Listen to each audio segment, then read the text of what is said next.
एक बार एक पुराने गांव में एक सुनसान हवेली खड़ी थी जिसे लोग भूत बंगला कहते थे।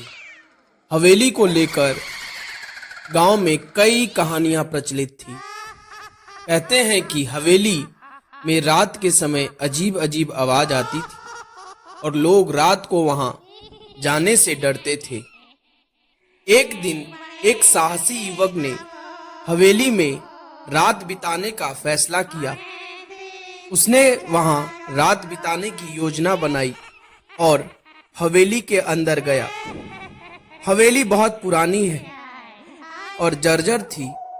उसने एक कमरे में रात बिताने का निर्णय लिया और एक कोने में बिस्तर डाल दिया।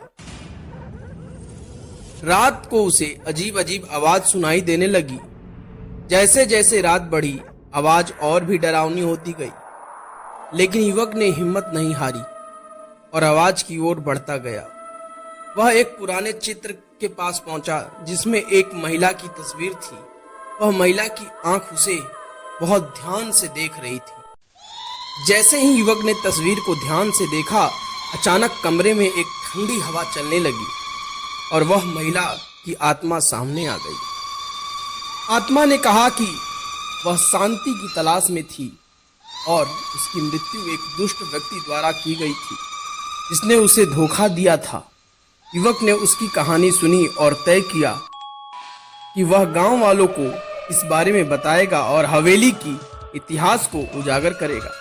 कुछ समय बाद हवेली की इतिहास सामने आया और उस दुष्ट व्यक्ति को अपराध का खुलासा हुआ।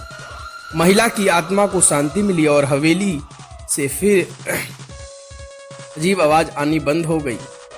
यह कहानी हमें यह सीख देती है कि अतीत की कहानियों को जानना और समझना जरूरी है ताकि शांति और न्याय की प्राप्ति हो सके।